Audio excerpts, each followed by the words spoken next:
All right, let's talk about something that I think we all feel. Why is it so incredibly hard to just think clearly? To have a moment of real mental clarity. Well, we're going to dive into why that feels almost impossible. And just a heads up, the real reason is probably not what you're expecting. Oof. Okay, let that one sink in for a second. You've never thought an original thought in your life. I mean, that sounds pretty harsh, right? It's almost insulting. But what if there's a kernel of truth in there? A really deep truth about how our minds have been completely rewired, maybe without us even realizing it was happening. So for years, we've been told there's this one big villain responsible for our fuzzy thinking: distraction. You know the drill. It's our phones, the notifications, the endless pings. But what if I told you we've been fighting the wrong battle this whole time? The real enemy, the thing that's been quietly sabotaging our ability to think for ourselves, is performance. Okay, so let's start by tearing down this idea, this distraction lie that we've all kind of bought into. It's the one that gives us a really convenient external bad guy to blame for all our mental fog. You know the advice, right? We've all heard it a million times. We've probably all tried it. Delete the apps, turn off your phone, go into a quiet room. The whole promise is that if you can just get some silence on the outside, you'll magically find that clarity on the inside, but it never really works, does it? And wow, this quote just nails it, doesn't it? You can do everything right. You can sit in a perfectly silent room. No phone, no internet, zero interruptions. The room is quiet, but your mind is a complete circus, a nonstop press conference. And that right there is the key. You can get rid of all the external distractions, but you can't run from the noise that's already inside your own head. Why? Because the problem was never the noise outside. It's the audience you've let set up camp inside. So, if the enemy isn't out there, where is it? Well, it's time to meet the real culprit. And I bet this is a feeling you've had your entire life, you never had a name for it. Until now. Meet your internal audience. It's this phantom crowd that's just living rent-free in your head. Think of it like a constant surveillance system, and it's judging every single thought you have before that thought is even fully formed. It critiques every idea, every question, every gut feeling before it even has a chance to take a breath. And what does this audience sound like? Well, it sounds like these questions, running on a loop in the back of your mind. Does this sound smart? Could I actually defend this if someone challenged me? How does this make me look? What would people think? And the big one, how would I even explain this? See what's happening? That fragile, brand new idea, that little flicker of a thought, it gets put on trial immediately. It's judged and cross-examined before it can even grow. Your private mental lab just got turned into a very public stage. And right there, that's the exact moment clarity dies. It isn't killed by a notification from your phone. It's not killed by a loud noise. Clarity is lost the second your brain switches from genuine, curious exploration to performing for that invisible crowd in your head. So you have to ask, where did this internal audience even come from?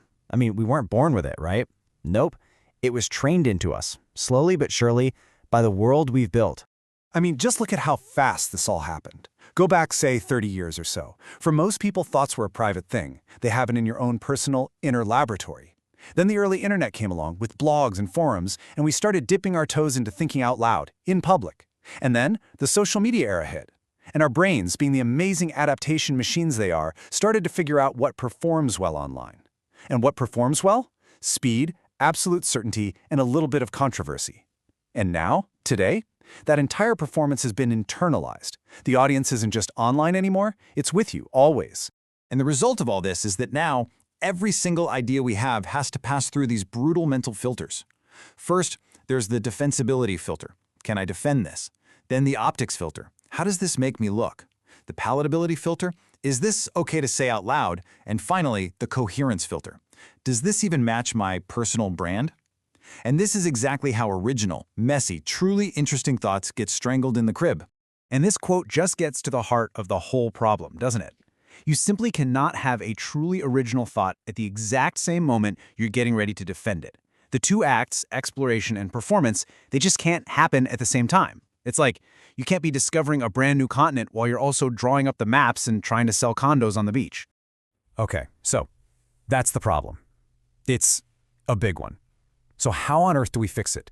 Well, the answer isn't some new productivity hack or a fancy ad. It's about taking back a kind of space that we've all lost. And that space is called cognitive privacy. This is the absolute key. It's the ability to just think without constantly getting ready to explain that thought to someone else.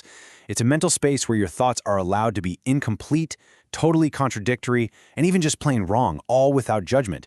This isn't about being a hermit or keeping secrets. It's about being pro-thought. It's about creating a safe little bubble where you can finally kick out that internal audience. So how do we actually do this? How do we build this space? Well, the first rule is deceptively simple. Think slower than you speak. I mean, really let a gap exist between a thought popping into your head and that thought coming out of your mouth. Instead of jumping to the immediate hot take, just let an idea simmer for a bit. Ask yourself, okay, but what else could be true here? What am I not seeing? You have to give your thoughts time to actually grow up before you shove them out on stage to perform. All right, rule number 2. Hold your thoughts longer than you share them. That twitch we all have, that instinct to immediately tweet or text a new little insight, that's the performance instinct kicking in. Because when you share a thought too early, it's like you're freezing it in time as its very first rough draft.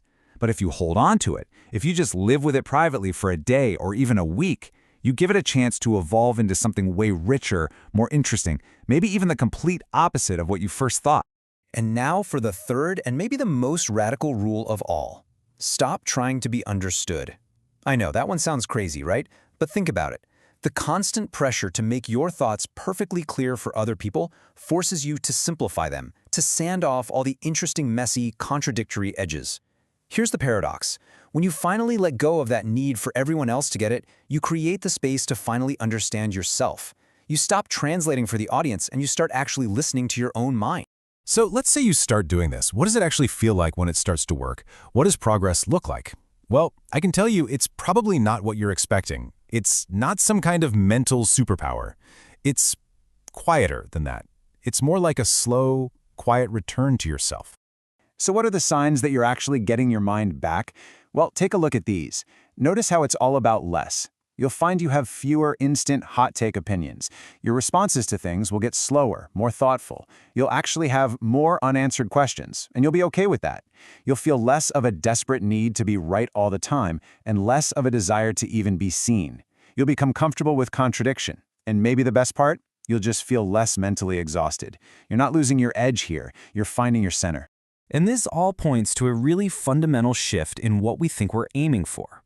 We chase clarity because we think it's about power. You know, the power to win arguments, to sound smart, to dominate a conversation. But the reality is, clarity is quiet. It's a humble internal feeling.